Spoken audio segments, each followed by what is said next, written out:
How are you?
November 10th meeting of the school board will now come to order. Let us please stand for the Pledge of Allegiance.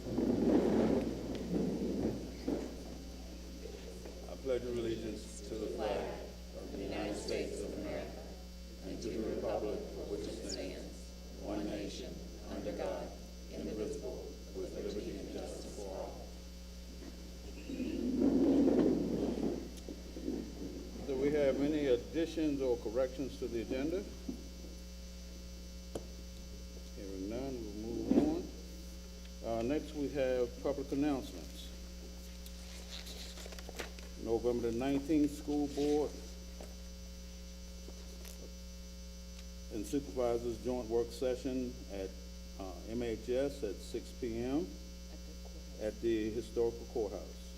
November the 20th and the 21st, VSBA annual convention in Williamsburg.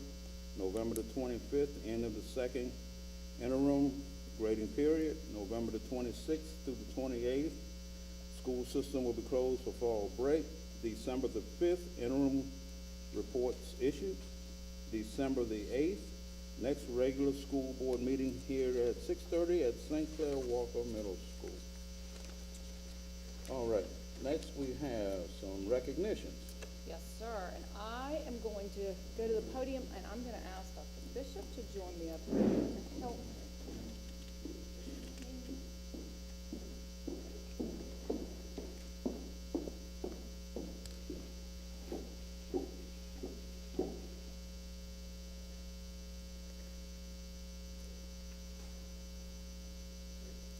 All right, it looks like we are doing our navigators first.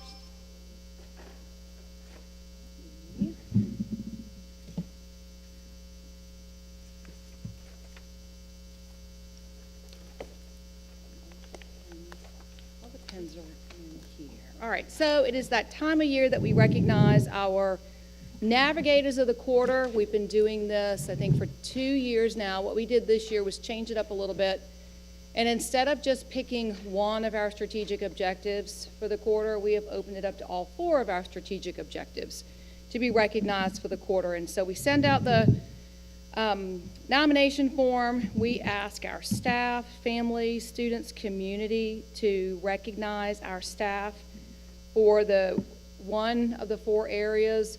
We're going to start with capacity building. And as I call our staff's name, I will have them come up front to join us. I can tell you that Dr. Bishop and I last week visited classrooms and workspaces to recognize them. So it's not a surprise to them this evening, but we asked them to join us here tonight if they could so that they could be recognized publicly.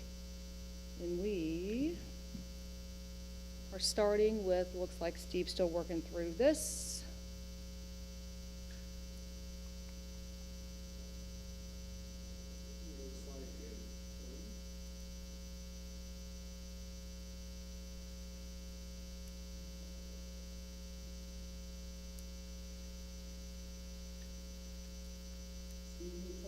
Slide 3, then we'll be fine.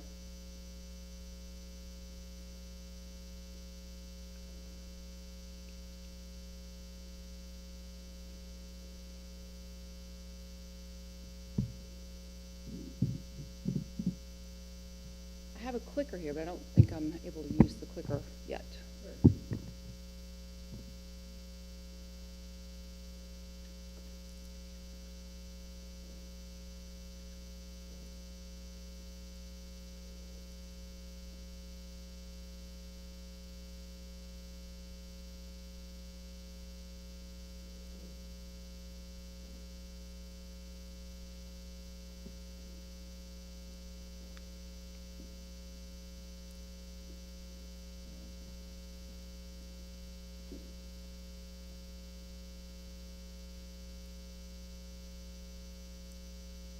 Okay, first we would like to, scoot back.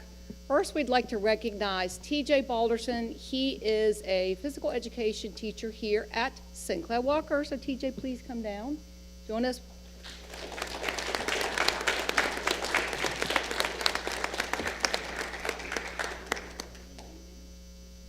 All right, our next person being recognized for capacity building is Jessie Bleeker. Jessie is one of our kindergarten teachers at Middlesex Elementary School.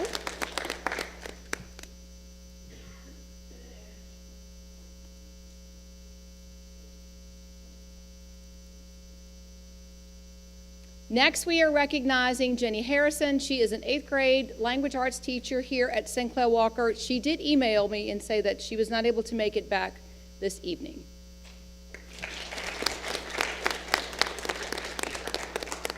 And then our 4th person for capacity building is our own Ellen Wilson.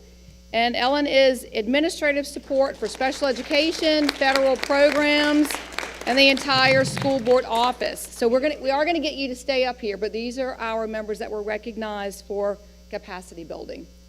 And so next we want to recognize, we actually had one nomination for community engagement, and that is Corey Shoemaker, our Middlesex High School band teacher. Looks like I don't see Corey, but I did see him in the Oyster Festival Parade on Saturday. For deeper learning, we would like to recognize first Angela Boucher. She is our 5th grade science teacher.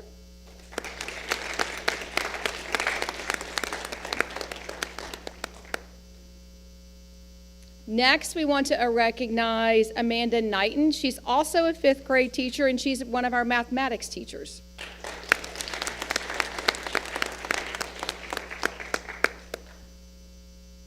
Also for deeper learning, Clark Laster. He is a Middlesex High School mathematics and special education teacher. And he might be resting from his activities and direction at the Oyster Festival. We also want to recognize Sherry Liverman. Sherry is a 1st grade teacher at Middlesex Elementary.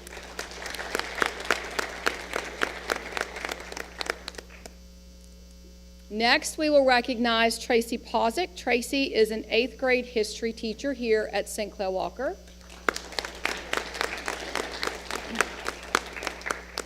And then also for deeper learning, we are recognizing Heather Stearns. Heather is one of our preschool teachers at Middlesex Elementary.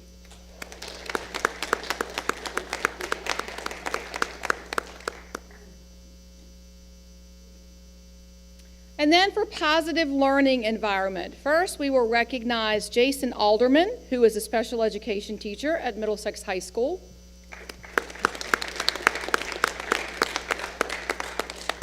Next, Susan Bates, who is a 2nd grade teacher at Middlesex Elementary School.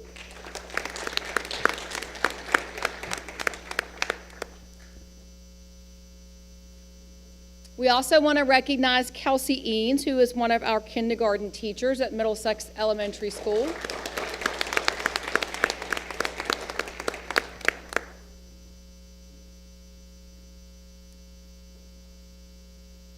Also from Middlesex Elementary School, Melissa Hall, who is one of our special education teachers.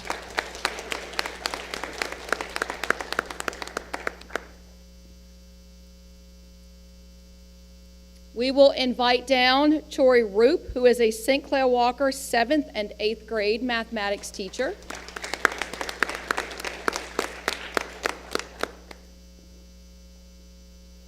Next, we recognize Brandon Self, who at the elementary school is our student support specialist.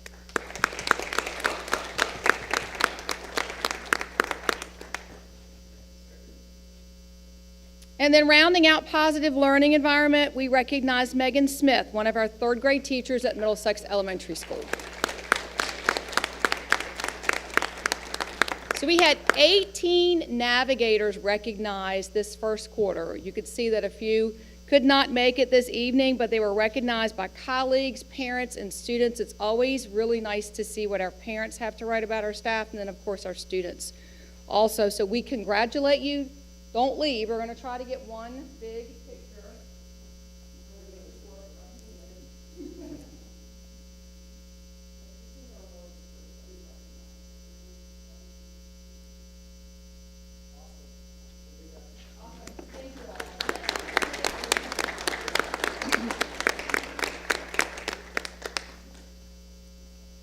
So we are not done with our recognitions, though. We've recognized, like I said, 18 of our staff members, but we also have a student recognition this evening, and I would like to invite Grace Reza to come down here to be recognized.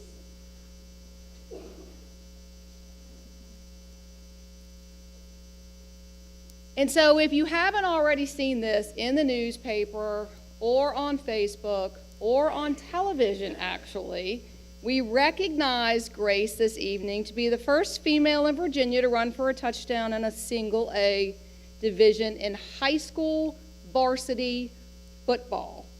Grace, we want to recognize you. We have a clip.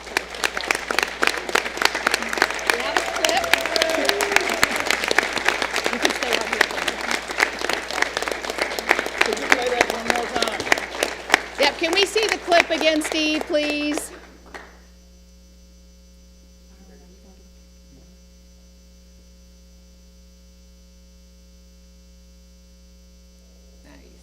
Thank you so much. Very nice. Did you want to, I don't know if you have any questions for Grace or if you want to say anything. You shouldn't be shy because you've been interviewed by the news. I see that her coach is here. She's got teammates here. She's got parents here. We're very proud of you. We think it's pretty awesome. Job well done. Coaches, Way to go, Grace. teammates, well done.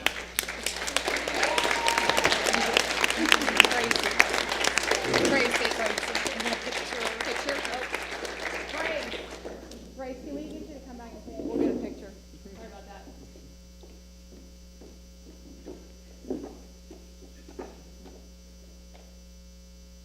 Dr. Bishop, you don't need to.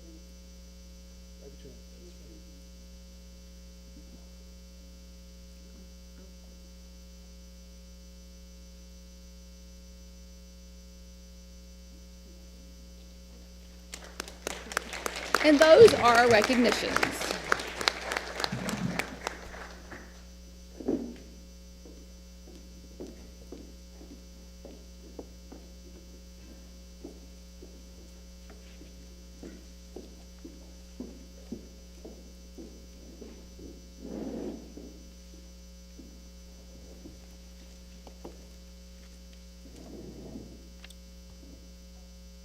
Okay. Next, we have educational highlights. We had Middlesex Elementary School.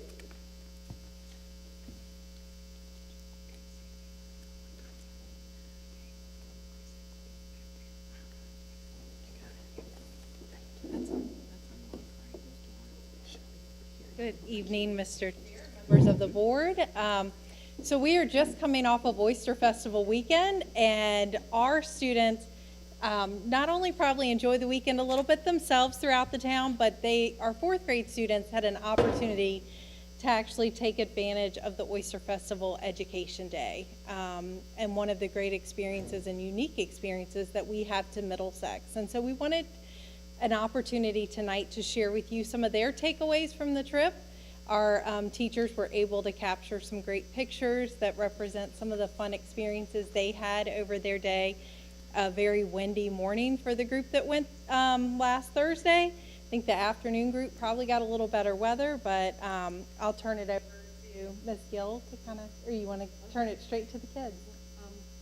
We're just lucky enough to have Clark Glasser put together a couple field trips for us where the kids are able to enjoy a boat and learn about oystering and that kind of stuff. And then the Oyster Education Day, they have all of these wonderful stations, as you'll see, and the kids get to go through and learn about different ecosystems and how to keep the bay clean and different things that oysters do for us, right? So I'm going to have the ones that are doing the boat first because that will be the first slide, okay? So if you have your card about the boat, you'll share your stuff, right?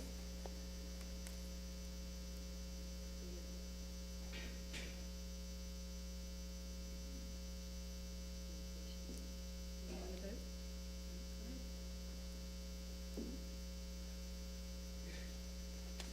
On our boat field trip, we learned how to measure how deep the water was using a rope with a weight attached to the end. And my favorite part. Hold up one second. Could you turn that mic down so we can hear you? There you go. Start again. On our boat field trip, we learned how to measure how deep the water was using a rope with a weight attached to the end. And my favorite part of this field trip was getting to hold the female crab. Thank you.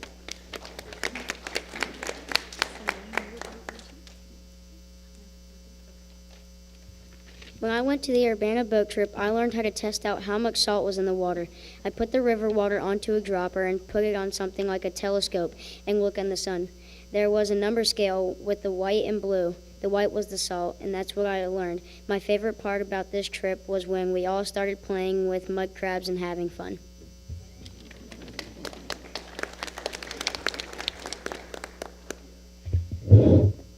Hi, my name is Canberry Horn. One fun thing that I did at the trip is that I saw animals like a sea squirt and crabs and birds. One thing that I learned is that a thermometer can measure the water and like the temperature of the water.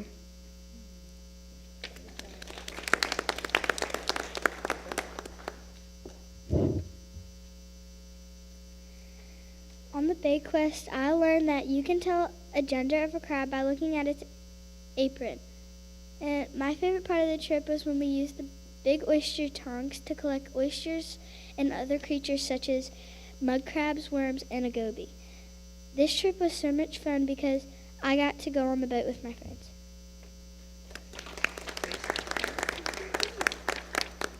And of course, you can see some of the pictures from the trips. Fun things we did. Great.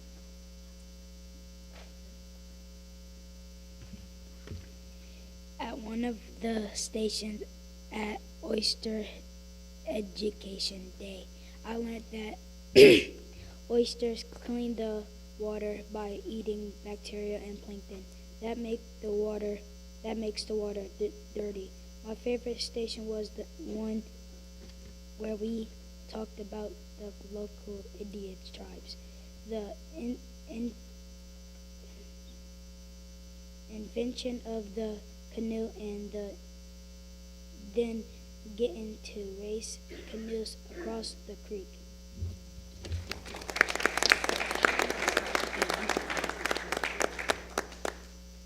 When I went to the Urbana Marina, I learned that oysters can clean the water and makes it clear. My favorite part was getting on the ship, the length, because we learned we can use a chart to find where we are.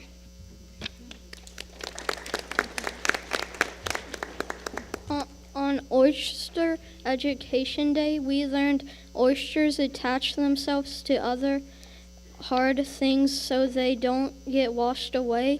Some oysters even attach themselves to other oysters. And my favorite part of this field trip was we got to race on the canoes.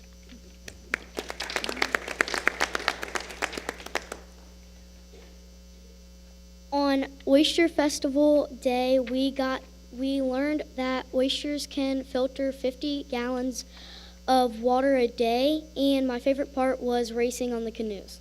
I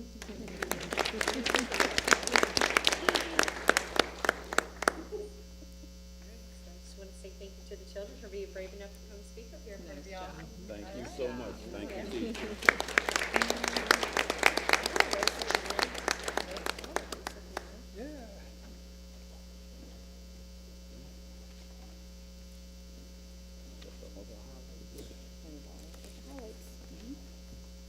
Okay.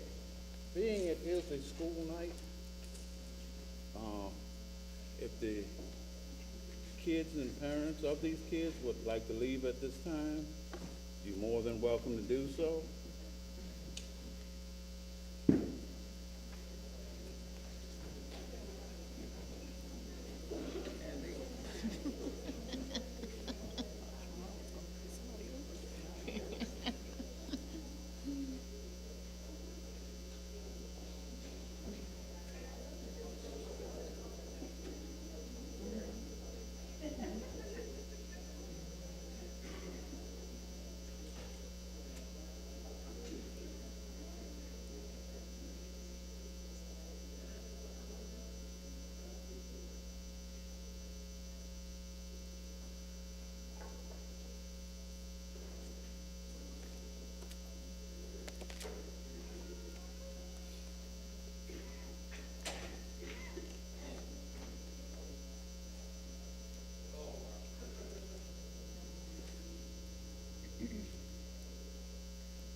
At this time, the floor is now open for public comment. Do we have anyone at this time? Dable and Gresham, Saluda District.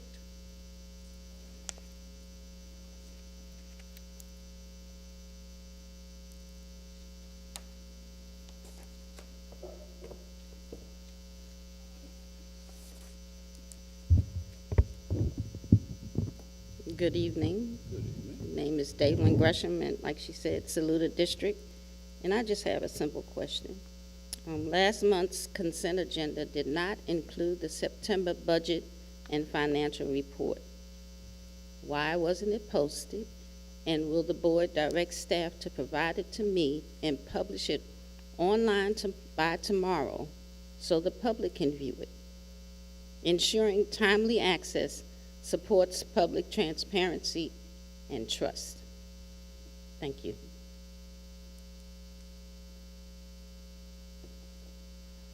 Dawn Moore, Saluda.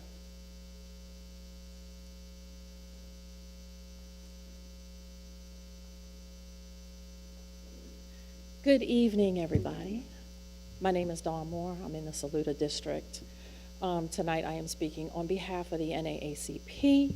I have received several phone calls. As Ms. Davelyn Gresham stated, I have people calling and asking why the budget was not, or the finance report was not posted on last month's consent agenda, and I've continuously gone back to the website to check for it, and it's not there. So tonight you're going to approve in the consent agenda the October finance report, but you still haven't had the September finance report in the budget. I would also like to thank you for posting the school board meetings, not only on the little app thing we were told to download, but also on Facebook. Thank you very much. That is it? All right. Thank you. Public comment is now closed.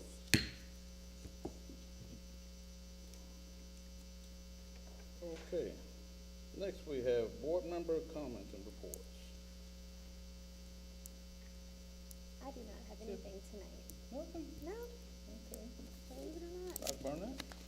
Well, the Chesapeake Bay Governor's School Joint School Board will meet this Thursday, so I can't report on that meeting, but I will report on it next month.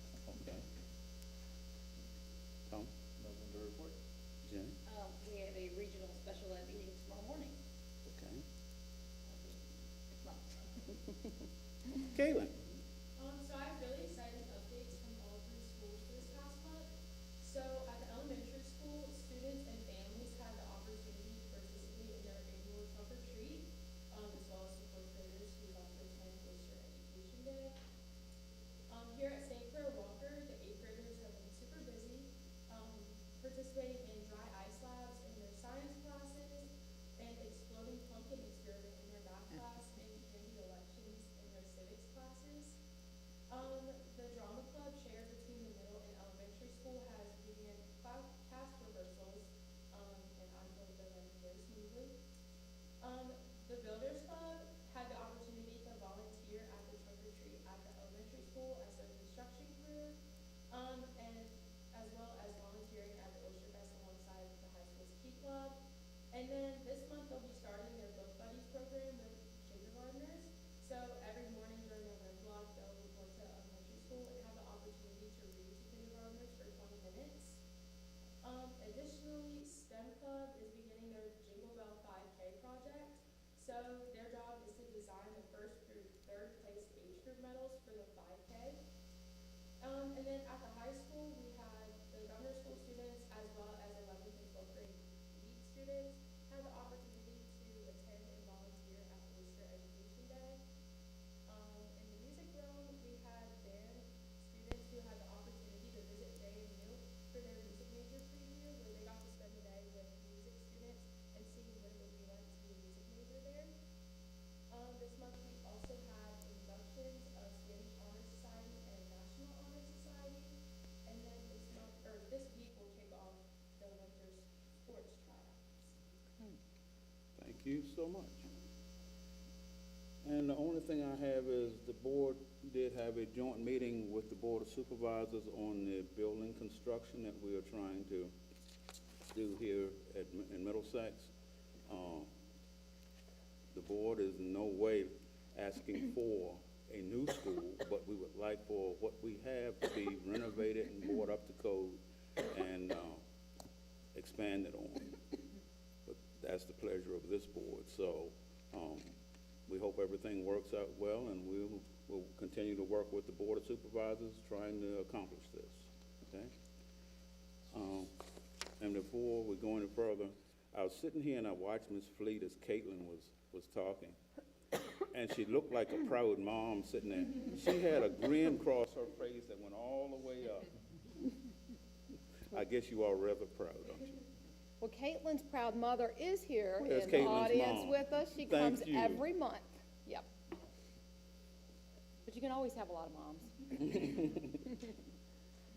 All right. Next, we have some action items. Yes. Resolution. I have one action item. It's a resolution to transfer property, and so I'm going to take you back almost a year ago when this board actually voted on this. It's the property that's located behind the dog park Okay. at Cook's Corner. And so you all did vote a year ago to transfer it. The steps that we still need to complete, I think that just were kind of left after we finish that, is that the board does need to designate it as surplus property and then vote for the execution of the deed in order for the transfer to take place to the county. And so that's what you have in your packet is the, or I would say that the recommendation is for a vote that it's designated as surplus property and then to move forward with the execution of the deed. Okay, so we would need a motion on this. I so move, we All right. approve. All right. I have a motion, have a second. Any more question? All in favor? Aye. Motion is so carried.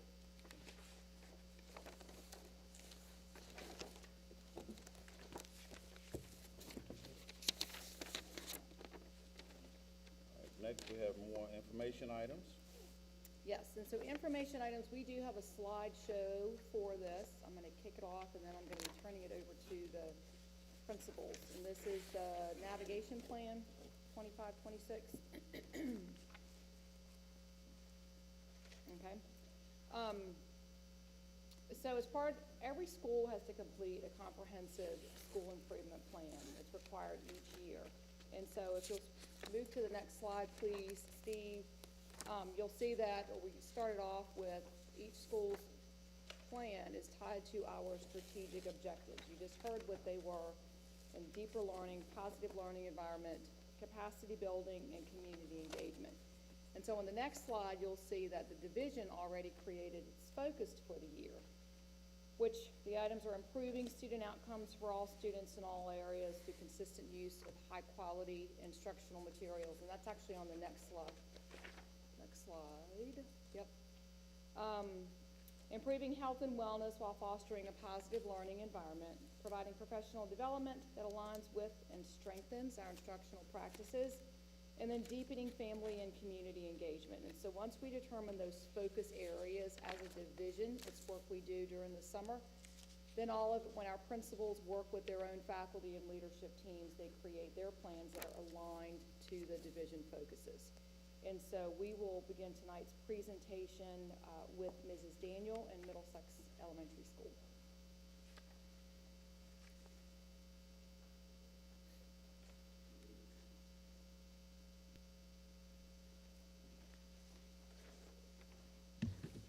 Moving along with our strategic objectives, some of the strategies that have been put in place specifically at the elementary school to support these areas. Focus on deeper learning. One of the strategies this year specifically that we were really invested in was how to develop an assessment literacy for our students. What we're looking at is how do we build in opportunities for our students to demonstrate their understanding at the high level that they will need to when they get to the end of the year, and they have to demonstrate that on an SOL test. How do we build stamina for students? How do we present them with items that are similar to what they'll be expected to do when they get to the SOL tests in the spring?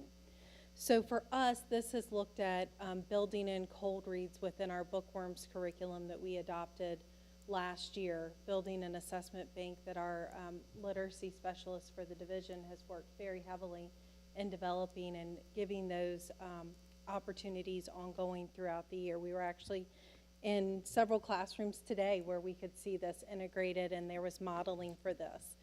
This also included for our mathematics, going ahead and building in TestNav usage at the beginning of the year and throughout the year, rather than looking at spring being an opportunity to just develop these skills for students. In addition to that, really looking back on how we were providing students with spiral review throughout the year. We've also focused on targeted math and reading intervention. Many of these things that were already in place, but moving forward this year, how could we strengthen that further? One of the things at the elementary level specifically is we have students who are identified with reading and mathematics plans. The reading plans under the Virginia Literacy Act, we have students who may be identified based on their VALS data, or students that may be identified because they did not pass the SOL test last year. For us, that looks like over 120 students in reading, and about the same in mathematics, that have targeted plans and intervention in place. This may include use of the Lexia program and a portal system that we have through Lexia and UFly to provide targeted instruction. It may also include using Dreambox Mathematics as well as Ignite Tutoring, which is something this year that became available to our first and second grade students. Previously, that was available 3rd through 5th, but now that shift has been made to the lower grade levels. We also have 2 reading specialists that work through Title I Reading to provide targeted reading intervention to our students K-5, as well as a mathematics coach that works within our classroom supporting students in gaps in math. Monthly, we meet with teams, and within those team meetings, we go over data. We analyze trends within our data that we're seeing across mathematics, reading, science, and social studies.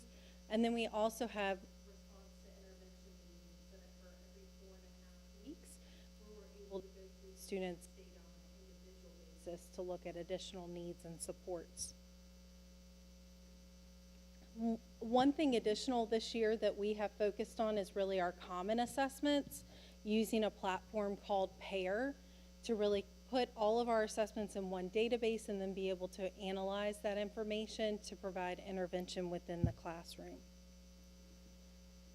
As far as positive learning environment, last year we implemented what is called the zones of regulation, and that's teaching children how to identify their emotions and then what are situations or things that happen that put you in that certain space of feeling, and how do you move beyond that? So we have the zones of regulation that have continued throughout this year.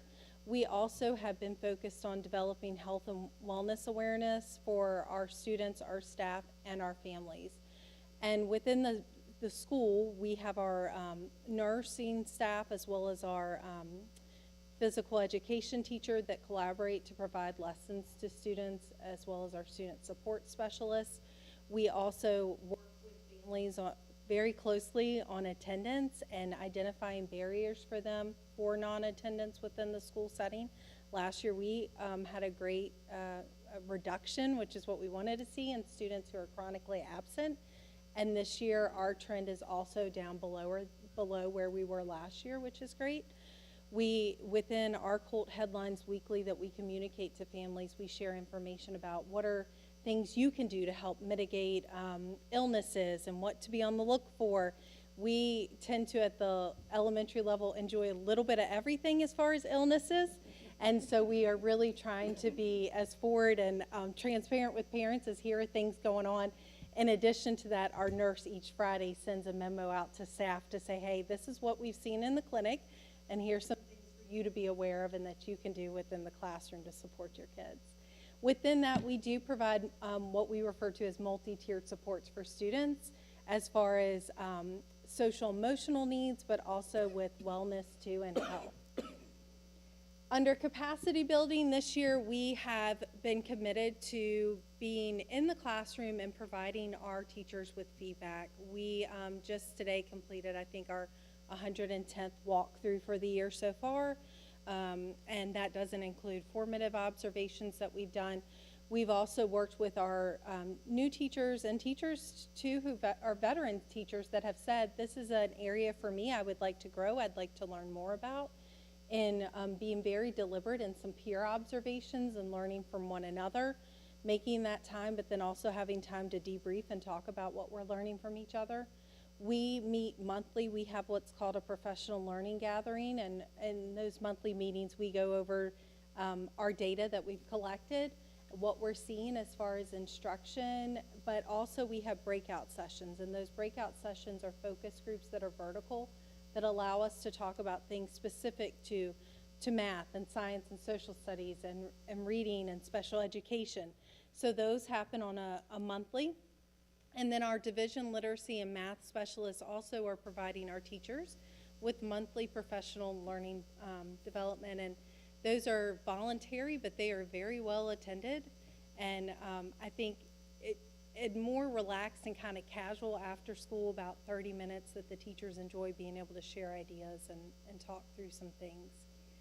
And then the last factor for us was the community engagement. And for us, we really wanted to look at how could we foster more of a presence in our community, but then also how can we bring parents back into the school setting.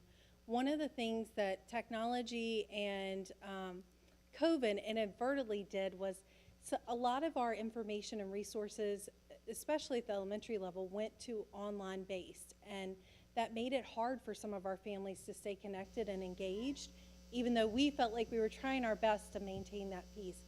So this year we have worked really hard to put out what we're referring to as parent-facing materials, giving our parents some targeted information about what their children are learning, using the Rooms platform to really create some consistency the board with communication with families.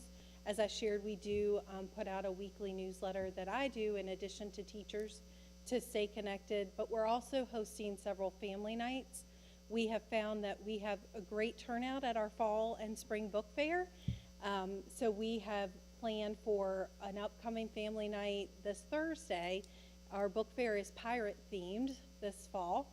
So we are having a pirate night at the elementary school, and part of that is for our children to be able to go through some stations and go on a treasure hunt, and parents to get some ideas about things at home. But then another portion to that is SOL night, and families being able to have information about what they need to know as a 3rd through 5th grader at the elementary level. And then in the spring, we'll revisit that and invite our 2nd grade families to be a part of that as they prepare to transition. This just hits the surface. There is so much within our plan and so much going on a daily basis at the elementary level to address learning experiences for our kids and identifying appropriate supports and addressing their needs. Thank you so much. Have any questions? I have a question on the targeted reading and math interventions. Are those individual assessments that then provide individual interventions? So it does not start from an individual assessment. So in the sense of all students may be given the same assessment, and from that assessment within whatever band they may be flagged that they require additional intervention. From there, then it may be that that student is given additional assessments that would dig deeper into their needs. So for example, in mathematics, we may have students that were flagged on one database for mathematics and they need additional intervention, and then for those students specifically, we may go in and we may use the universal number screener for those students to gather more in-depth information about where their gaps are in their learning and then plan for their individualized instruction. So it's mostly done in groups? The intervention? It depends. Most of our intervention, yes. A lot of it is in groups. Unfortunately, 1-to-1, you're a little outnumbered, right? So there are There may be some students that may not have specific trends and they may require that more individualized, but a lot of our intervention is done in small groups. Are we adequately staffed to do the interventions with enough specificity? I mean, Nothing like putting you on the spot. no, there. right? Because I think that's a In an tough ideal question for world- the principal when there were, like a K2 math coach we wanted to, was one of the Yeah. positions that we requested in the budget that we did not get. That's what I could have So been- I mean, I'll give you this data for you to interpret. 120 students on reading plans out of 519 is our enrollment today, K-5, not looking at pre-K, and about 130 with math plans. It's about a fourth.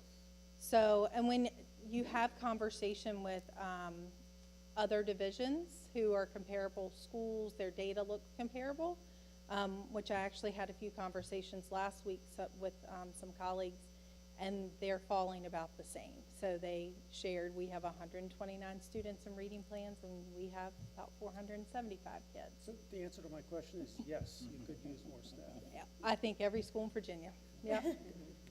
Yes. Interventions, yeah, yep. Thank you. You're welcome. Thank you.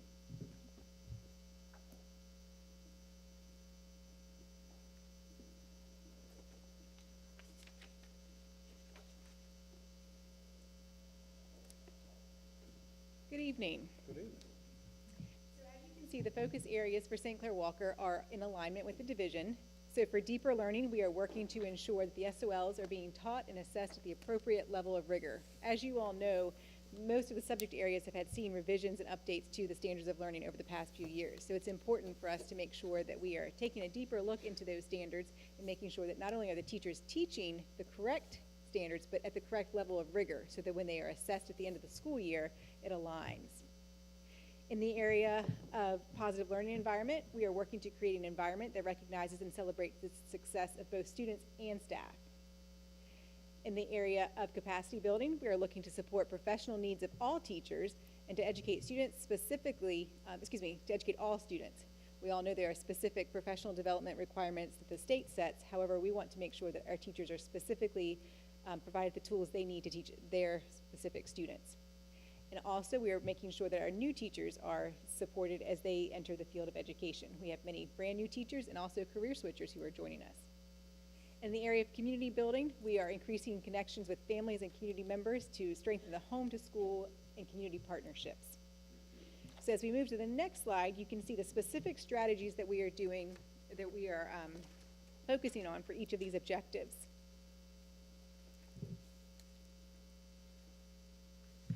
So we'll start with deeper learning. And as I mentioned, most of our subject areas have seen a revision in their standards of learning. And we've also been able to acquire new curriculum in history, math, and science. And I will say that has been a great addition here at St. Clair Walker. Five Ponds Press has been an amazing resource to add for history and science. And for math, we are very impressed with MathSpace, and I am continuing to learn more about that myself each day. So when it comes to making sure teachers have what they need, our instructional specialists are working with our teachers to make sure they are familiar with the curriculum and how to use all of the resources, because as I mentioned, I was learning more about MathSpace today. These resources come with a wealth of information, and it does take time to learn the ins and outs of that. So we're working to support our teachers so they can make sure they are using these resources to fidelity. And also to increase deeper learning, we are reviewing assessments and analyzing data. And you'll notice I skipped the middle bullet point. I'll come back to that in a minute. Because what our teachers are doing is after they're looking at these standards, they are also making sure that while they're creating the assessments that they are aligned and rigorous. But not only that, the next step is analyzing that data. And sometimes that is the part that we see the end result and we are not digging deep enough into it to see what the results are telling us. So we're really taking time to meet with teachers after assessments to look at the results, which then will identify the intervention routes that we take.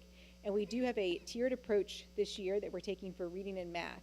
As you all know, we have our WIN block that meets for 30 minutes at the beginning of each day. And the tiered approach for that, I'll start with reading. We are using Lexia as tier 1. So So students who have been identified as needing extra support in reading, some of them receive support through an online program called Lexia, and they are literally working on the computer. Within that tier 1, there are also Lexia lessons that are assigned based on the work that the students do on the computer. So that's a more targeted lesson. For students needing a little bit more support, we move to tier 2, and we have rewards program, which is offered during WIN block. And this is a systematic approach to decoding multisyllabic words. So there are students who receive that support during WIN. But taking it to the 3rd level, there are some students who still struggle with the decoding and the fluency skills. Therefore, they are pulled for an extra class, and they either are receiving rewards during that class or Spire, which is also another program that's a little bit more intentional with the decoding, teaching of the decoding. So you can see there we do have three tiers for reading, and also for math, we are working specifically on building skills. So we've been very fortunate to recently purchase fluency cards. So students have fluency goals who have been identified as needing those. And then more specifically with MathSpace, we are very fortunate to have a discovery launch program that will assess the students, identify the level where they are performing, and then where they find weaknesses, students will have lessons that are targeted to their specific areas of needs. So that's how we are targeting students who need that extra support in both reading and math. Moving on to positive learning environment. We are collaborating with TTAC to develop leaders and update our PBIS system. We are very fortunate that we have someone come in from TTAC and work with our teachers about once a month. And we are trying to let leaders lead. Oftentimes, and I will say this myself as a leader, we try to do it all, but we have to build capacity. So this positive learning environment strategy does connect with capacity building, because we are working with TTAC to help our leaders redefine our PBIS system. Back in 2020, we came up with our SOAR matrix. Well, it's time to update that because it's now 2025, and we need to make sure that we are meeting the needs of our students. So we are doing that with our leadership team once a month, and then also within our breakout meetings for our grade level teams. Within some of these meetings, we are also monitoring and reporting on student discipline data. That way we can identify trends and try to determine where there may be some areas of extra support needed based on student behavior. And we talked about recognizing and celebrating student rewards. So with our SOAR matrix, students are able to earn SOAR cards for positive behavior and their academics. And we're also looking to increase the rewards there, because oftentimes our middle schoolers need that extrinsic motivation to keep them going throughout the school year. And last but not least, we are recognizing and celebrating our staff. We try to take a few moments to say thank you and recognize all of their efforts that go above and beyond the classroom. Moving to capacity building, many of the things that I will discuss here echo what Ms. Daniel was saying in the elementary school. Our goal was to be in the classroom and see what's going on, and then also to increase those peer observations. We have a lot of teachers doing a lot of great things. It's important for us to learn from one another. So if there's something great going on in 8th grade, how can we get teachers seeing that? So setting up peer observations and saying, hey, go see how this person does classroom management and see what you can learn from them. We are also being consistent with new teacher check-ins. That first year of teaching, and even the first 3 years, are quite difficult. So we have worked on scheduling one-on-one meetings at least once or twice a month to see how things are going and making sure that they have what they need for our students. This year, when it comes to capacity building, we are focusing on student engagement, increasing student engagement. So our focus has been having a total participation technique put in our weekly Seahawk newsletter. And just today at our faculty meeting, we had teachers share out if they've used any of those participation techniques and if they have ideas of what they want to use. And it is important to make sure that our students are engaged and not just being compliant. Along with our weekly total participation techniques, our ITRT has been meeting with departments and offering some tech ideas. We call these tech storms, where she meets 15 minutes twice a month to offer some new technology skills that can be incorporated into the classroom, and we're also encouraging teachers to share how those are working as well. In the last objective, we are working on community engagement. We are working on increasing that home-to-school communication. We try to get our students to communicate, but however, we know that middle schoolers tend to forget things. So our teachers are encouraged to post weekly so that parents are aware of what's going on and what assessments and projects may be coming up. We are working on some information nights to inform parents about SOL testing and also just some of the basic happenings in the middle school. And one thing we are looking to bring back is our spring showcase, where we feature school work and projects that have been done throughout the school year. So that is in a planning stage to bring back the spring showcase that I believe was done back in 2020. And last but not least, we are continuing with our community partnerships. Just today at the faculty meeting, we had representatives from the Middle Peninsula Northern Neck Behavioral Health Center here with us sharing their resources. So we are always working with our community members, just like we had students at the Oyster Festival this weekend volunteering for the Kiwanis booth. So those are our strategies here at St. Clair Walker Middle School to address the division priorities. Any questions? What are the figures for those students that need additional interventions, either tier 1, 2, or 3? So we have about 56 students on reading plans here at St. Clair Walker Middle School. And breaking it down by interventions, I will say off the top of my head, I know for tier 3, there are 12 between 6th and 8th grade. Our tier 3 are between 6th and 8th grade. When it comes to rewards, there are about 10 students per grade level with rewards, and then when it comes to Lexia, you're going to give or take there. So my math is a little off there, but I'm trying to remember how it's all broken down, because there are students who have been identified by the Virginia Literacy Act who are required to have reading plans, and then we also have some additional support added in there based on SOL scores. What's the denominator? What's your total enrollment right now? Our total enrollment is 264 students. Thanks. Mm-hmm. And if you want to ask us if we would like some. You could use more staff too. I was going to say, do I get to answer that question as well? We could always use more staff because, as you all know, when it comes to the intervention, in all seriousness, the smaller groups that you have, the more benefit you're going to get for that. And because the students' needs can vary so much, it is a whole lot easier the smaller groups that you can. We'll be working on that with the supervisor. No, we appreciate your support there. But I'm glad you let me answer that question. Any other questions? Thank you so much. Thank you.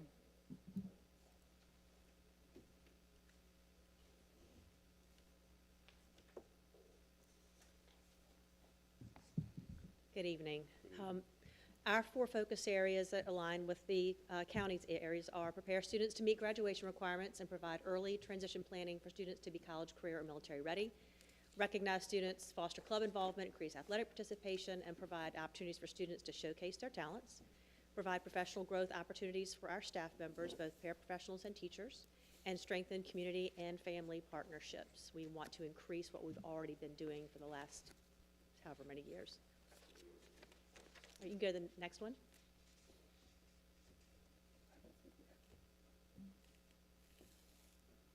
So under deeper learning, we have been using very strategic reading and writing strategies for a number of years at the high school.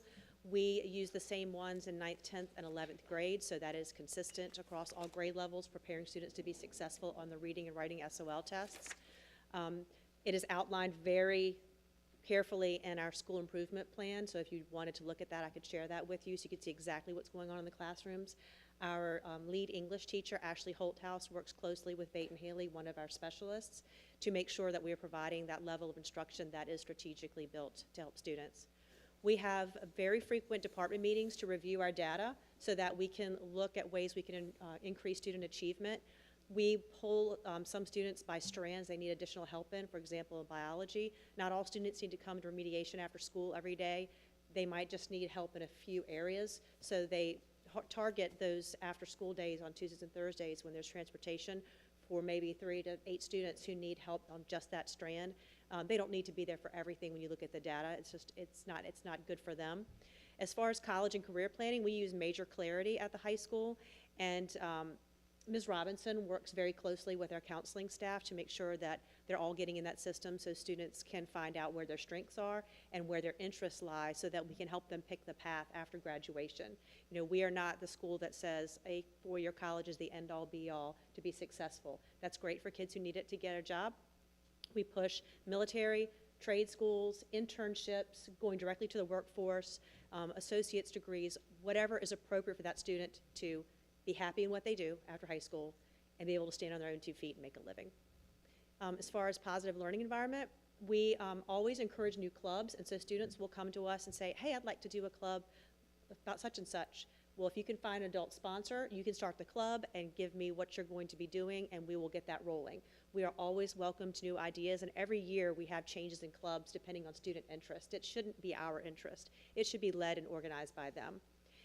We are doing student-led announcements now. Student talent show is coming in the spring again, and then we try to recognize student successes, not only daily on the announcements and doing shout-outs in the cafeteria when we can, but also putting it on social media and sharing it out on Apogee, because we want our community to see the great things that our kids are doing. Some of you may notice those things posted on our website and on social media, showcasing not just athletics, but looking at our band and our clubs and our volunteers and what they're all doing so that everybody gets the recognition they deserve. We do walkthrough observations just like the other schools do. We're increasing that this year. That's given me really good information, and teachers, I believe. It opens up some really good discussion after we have those observations. We do peer-teacher observations. We've been doing that for a couple of years, where if someone's doing something well, we, from the beginning of the year, get a teacher in to see it, specifically if they need help in a certain strategy or behavior strategy, and they can work with them for a whole hour and a half to see that happen. And then we have common planning for our new teachers. In our English department this year, we have 2 new teachers. One has 1 year of teaching, one's a career switcher. So they have common planning 3 times a week with the lead English teacher, which has been remarkable because we have seen a really good start to the school year with those 2 new people. And you go into their classrooms and they're doing things the way that the lead teacher has showed them how to do them. And as far as community engagement, we always offer opportunities for our students to volunteer with civic organizations. The Oyster Festival is a big one, but tomorrow we have our JROTC and our Key Club going to Christ Church Parish to help serve for the Veterans Day Luncheon. We are trying to do things like that throughout the school year so that our students are helping multiple people and organizations in the county. That's good for them, and it's even better for us because our kids become more civic-minded and volunteer in our community, and a lot of them are going to live here, so we want them involved in this. We are going to be holding parent info meetings as soon as the state decides what they're going to do with the cut scores on the SOL test. We will have an SOL night. We'll actually have nights of them. We'll have 9th, 10th, and 11th so we can speak specifically to those parents about what's coming up with SOL testing and cut scores and how they can better prepare their kids for this new level of rigor. And then college and career fair, we have those annually every year. It's not just about having colleges come in. We have more career people come in now than we have colleges, and kids are finding internships, summer jobs, and then jobs after school, after they graduate, by participating in these fairs. So just giving them all the tools they need to be successful in 4 short years after they finish at Middlesex High School. Any questions? You probably can guess what my question is. Are the interventions at the high school a little different? They do. Could you describe those? So some of them are in the classroom because we know that kids have obligations after school, a lot of them in the high school. We do have after-school remediation, and we target certain students. We contact their parents. We make phone calls, send emails, and send letters about what they're going to be doing and study packs. So those kids do stay after when we make contact with the parent, because then we have over an hour of time with them twice a week. And it rotates for when we need them to do certain things. Right now, we're remediating some kids in biology who are going to retake that test in early December. And so we are really packing it in with them this fall to get them over the hump to be able to pass that test to graduate. We're also doing targeted groups within the day for World History 1 who need to retake and pass that SOL test for graduation requirement. Some of our math teachers do small groups in their classrooms, particularly at the lower levels where students may not be as confident in Algebra 1. So they are in stations with 2 teachers in the classroom, and it can be very individualized depending on where their need is. We have small groups in English as well that teachers try to get them when they can during the day. And you don't need any new staff, probably. If you want to fight for that, go for it. I'll take all the help I can get. What is our JROTC enrollment? We're at 10. 10. Do we have any kids that are looking for a military career? Yes, every year we have kids join the military. Right. Every year. Okay. One of our students I showcased on social media, Garrett Benedict, who's a senior, he's already joined up. He's going to, after graduation, he's going to go off and be in the military, following his father's footsteps. We Going have in as an several officer? students already this year who are in that way. Would not go in as officer. No, not as an officer, no. JROTC doesn't do that. You have to have a college degree to be an officer, so he could go on to college and go into ROTC. Okay. And continue into the officer ranks. And while after college. Yeah. Which is a good option, because I mean, they get paid as an E5, last I remember, in the ROTC program while in school. He probably wants the Navy. I would say Army would No, be it's the okay. best. Okay, okay, all right. We have students going into all branches, so it's really exciting to see our kids devote their lives to the military when they get out of school. We've got 2 recent grads in Germany right now.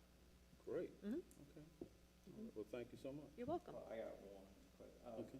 With the internships and the job fairs, what industries are coming in for those, could you say? A lot, I mean, it's a lot. I'm It's- just trying to see what's coming in. I mean, from we've the state. got marine technology, we've got local businesses. Lonnie Keikoa spearheads it, and she has businesses from Richmond and Williamsburg, things that are drivable for us. And then, of course, with our marine industry, we have those people in here, but, you know, people in trades in this area who might want to take on an apprentice. It's, you know, you should come see it in the spring. It'll be well advertised. Just come see what it's like, because it's pretty big. No, I'll keep an eye out for it. And fire departments and rescue squads, and, you know, it runs the gamut. Yeah, I'd love to be there, but- cool. No, I just Yeah. want to see just more for like let the board of supervisors know like what specific industries are coming in. Right, Yeah.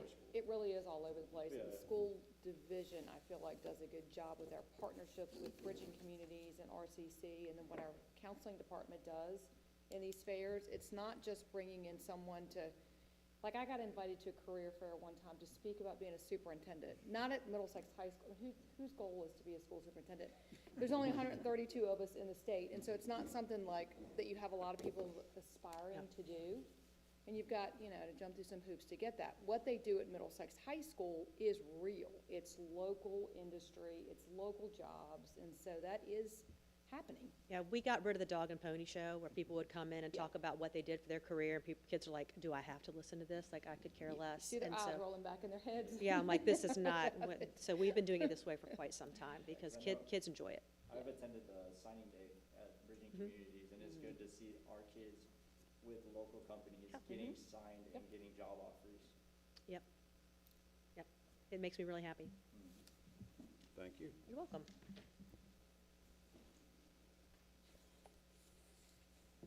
All right, next we have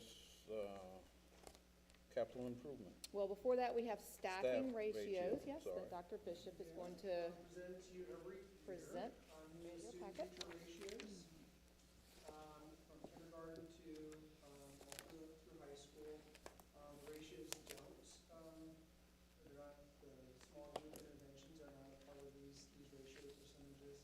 And it's kindergarten at 16:1, all of the, you can see the ratios for teachers, and also it does not include special education teacher being in the classroom with that general ed teacher, so it's just the true, the size of the classroom, basically, per teacher. And these are the ratios, and if you have any questions, feel free to ask. Okay, these are the ratios, but what is our ideal ratio that we are shooting for? These are. Pretty good? It all depends too, because you have bubbles in classes, and you can't be all, I mean, I'd love, you know, but there are certain things that just happen with, can't get the ratios to be perfect. But the ratios in Middlesex are adequate, and they're good ratios. I'm very proud. Yes. I think the school board and the board of supervisors has put an investment in our staff. Yeah, I remember 30 to 1. Yes, my mom had 42 to 1. First year of teaching and stuff. Okay. We have, hold on, capital improvement plan. Right, so in your packet, you'll see what we have submitted for the, to the county for their CIP plan, which runs 2027 to 2031, and they have all departments and agencies in the county submit, and so Dustin Harris, our Director of Operations, has submitted that for us. We are able to assign a priority to it, whether we consider it urgent, necessary, desirable. What happens next is the county's CIP committee, then, which is through the planning department, will meet and they will review the submissions by all the agencies, and then they'll provide their own ranking. At that point, it really is just a recommendation to the Board of Supervisors. It doesn't mean that something's ranked higher than something else, it automatically will be funded that way. It's just a recommendation that that committee gives, which is made up of citizens of the county. And so because it goes 27 through 31, the items that we are considering for this year's budget, once we get heavily into that, is we need some renovations to the track at the Sid Thrift Athletic Complex. We need to repair some drainage and some renovation. And then we've thrown in there the addition of pole vault because we're not able to host that. It's quite expensive, yeah. And so if we're gonna do a renovation, we can include that. If not, then we would pull that out, obviously. High school renovation, we continue to put on for every current fiscal year as an urgent item, and so that's on there. This year, you will see 2 school buses. What we did prior to receiving electric buses is that we alternated 2 buses one year, 1 bus the following year, and then 2 and 1 like that. So we're trying to get back to a schedule to keep our buses up to date, and so 2 buses you'll see on FY '27, and then replacement of the kitchen and cafeteria rooftop HVAC units at Middlesex High School that are in need. Of course, if we had an active project for renovation, that would not be a separate CIP item, but for now it is a separate CIP item for FY '27. So if you have any other questions, then I'm happy to answer those. How much longer do we have until the electric school buses come up for replacement? I'd have to look. We got to, We got what, 2020 and 2022? that's what I'm trying to remember. I was 2 years assistant apart. superintendent Yeah, when that sounds like we got the 2020, first one. That might be about right. And there are 15 years. Yeah. So, and electric school buses are quite expensive. Yeah, that's what, I'm like, Yeah. I know we're getting pretty close to where those are gonna be end of life towards the. Yeah, and so we were fortunate in those cases to receive grant funding for the first 2. I think it was fully funded, and then for the second 2, the grant funding supported the difference of what we would pay between diesel and electric.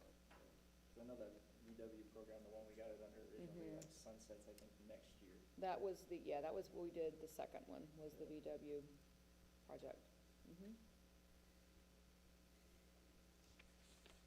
Any other questions on the CIP? The one that was deleted.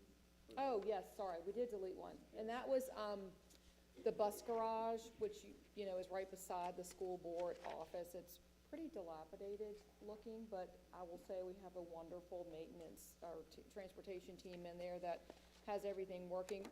Mr. Harris had reached out to get quotes on some upgrades there, some pretty intense upgrades. We've pulled back on that because of the other items we have are in more, not dire need, but a stronger need than the bus garage. And so we did, because that was on a prior year CIP, we did delete it when we did the submission for 27 through 31.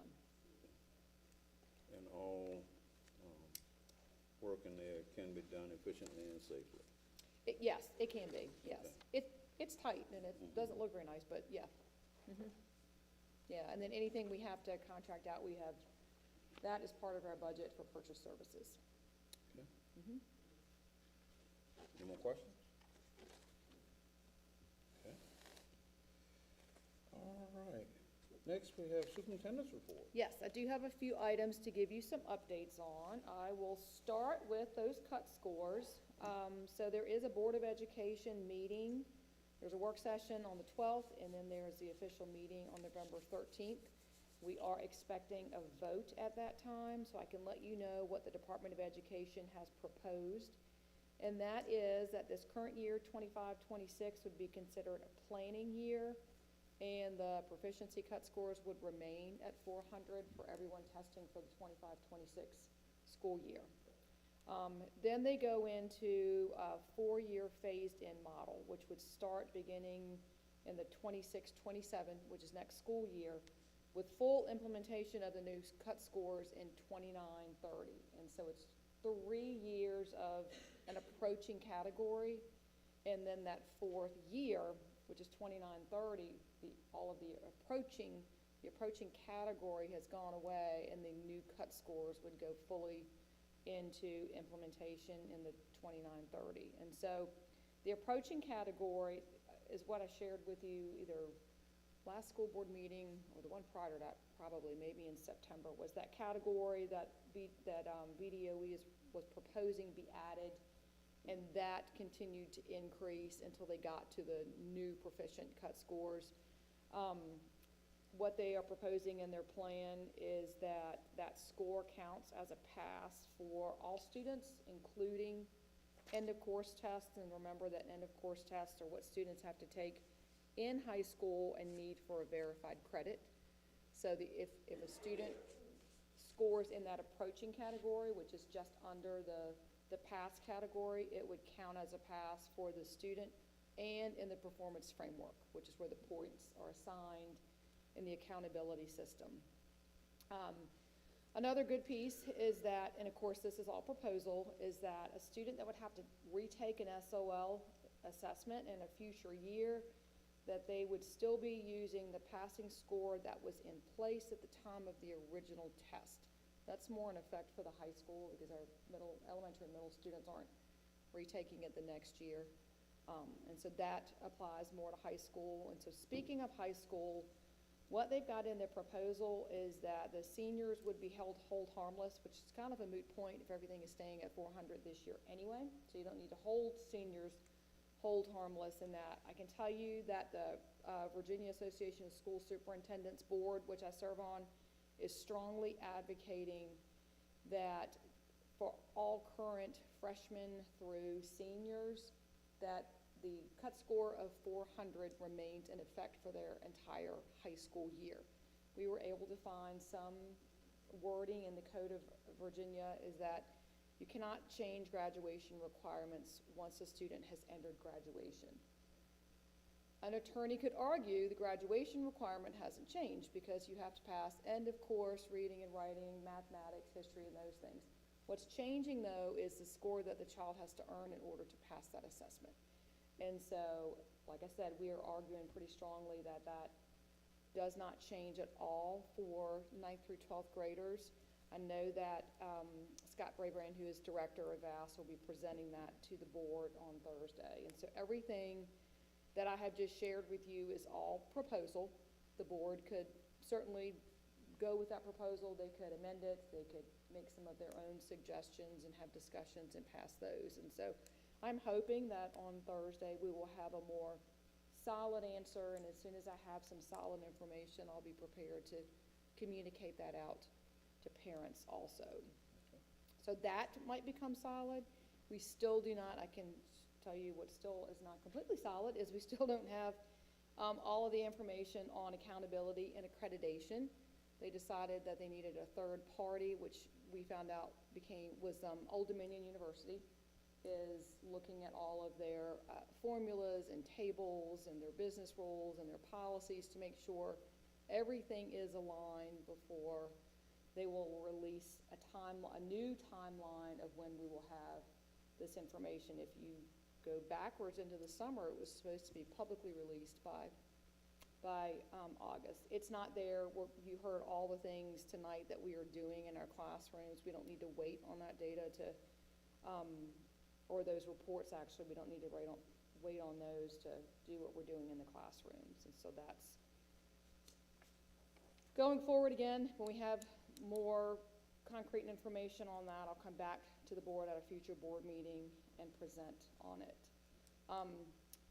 One more thing, I did attend the VAS conference. That was at the end of October, and there were presentations on both state and federal funding.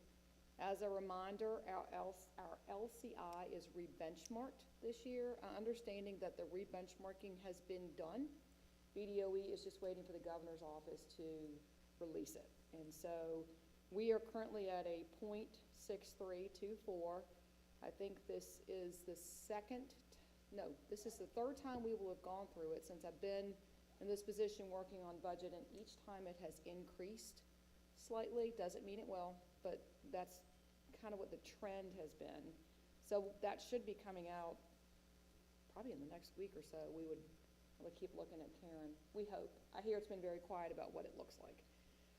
There were some statements that there was a lot of additional money provided at the state level last year, so that K-12 education should not expect a lot of additional funding. Who knows? We have a new, General Assembly, a new governor, and all of that. Because there is still a lot of money, additional money that's in reserves and stuff at the state level, but as we all are, they're paying attention to other potential cuts coming federally before they make a plan to spend all of that, and just spend it out. I can tell you that all of the federal funding that we are supposed to be receiving, we have been receiving. We've not been impacted by any of those cuts at all, and so we've had the state of Virginia has been completely fine with that. And so all of our principals and directors have submitted their budget requests for 26-27. Karen's got a shell in place, and so we'll wait for that new LCI and wait for what the governor puts out. We are at the end of the biennium. A governor puts out a 2-year budget. We're at the end of that second year. So Governor Youngkin will put out his next biennial budget in December. We expect he has to have it out by the 20th, what I'm hearing from VDOE and our legislative advocates is that that'll come out December 17th. And then, of course, they will, the General Assembly will do some of their own work once they come into session, and we will see what the budget looks like when it's finalized next year. So that is all I have for a superintendent's report. All right, thank you. Any questions? All right, hearing none. All right, let's move on. Do we have any old business? Any new business? Hearing none, okay. Let's get ready to go into closed session.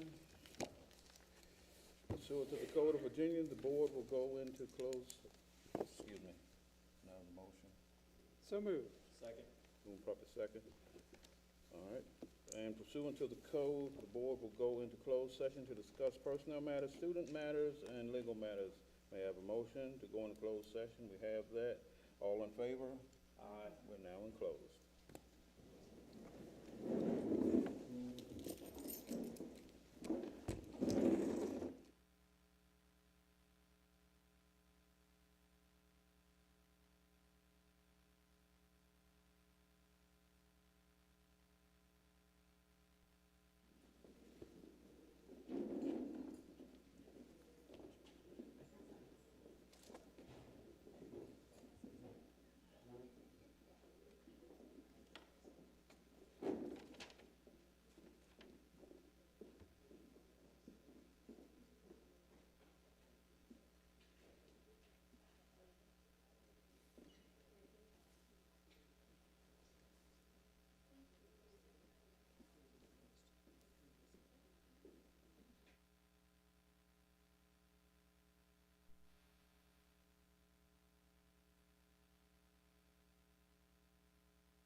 He's not going home Sunday night making his own curriculum. No, he has to go, he's gotta follow the RCC. Yeah, he's already, they got a pre-drawn syllabus that's kind of been the same since the class started at the high school. Now, that teacher has a leeway in how that curriculum is being taught. Like, Michael Pierce, he had them go into original documents, they were being historians. Okay, they weren't just looking at second source material, they were doing something about reconstruction. They would go and they would be reading legislation, they would be reading newspapers at the time, but that was Michael Pierce's educational philosophy. But he had to teach on the reconstruction, he had to teach certain things about reconstruction. But, yeah, college is the one that gets credit there. It's not a high school class that the college is getting credit for, the college class is the high school getting credit for.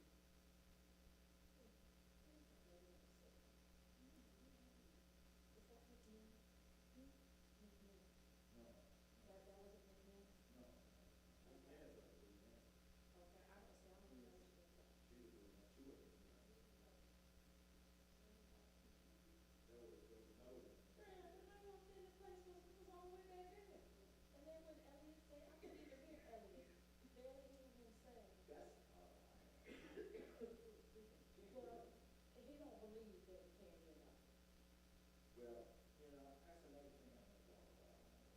Please. Keep adding to the agenda.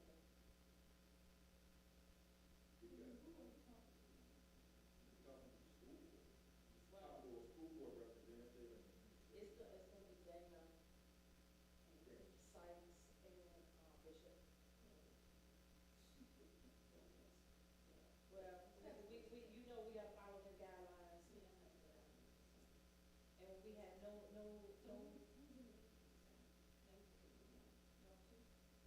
no, me, Mike, Lamar, Carolyn, and Linda. What's the purpose of it? To keep the ongoing conversation and accountability. That's a joke. I know.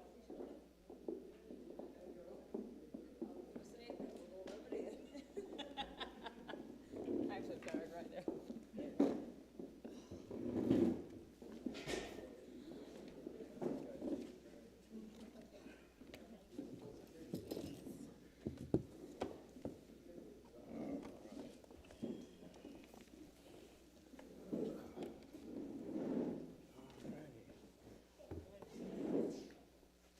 And I have a motion to go out of close. So moved. Second. Moving properly second. And pursuant to the Code of Virginia, the board has discussed personnel matters, student matters, and legal matters during closed session. Matters discussed in closed sessions have been added to the consent agenda and other parts of the agenda as action items, action and information items. Board members, please respond by roll call. Dr. Burnett, Yes. Mr. Kennedy, Yes. Mrs. McMurtry, Yes. Mr. Reed, Yes. and Ms. Robbins. Yes. May I have a motion to? I'd like to say one thing real quick. Yes, sir. I just wanted to, as of tomorrow being Veterans Day, I wanted to give a heartfelt happy Veterans Day to Dr. Burnett and to Back all to our you. brothers and sisters that we serve with, to remember them, because I know I have quite a few I'll be thinking about tomorrow. So that's all I wanted to say. Well, happy Veterans Day to both. Very nice. Yep, definitely. Okay, all right.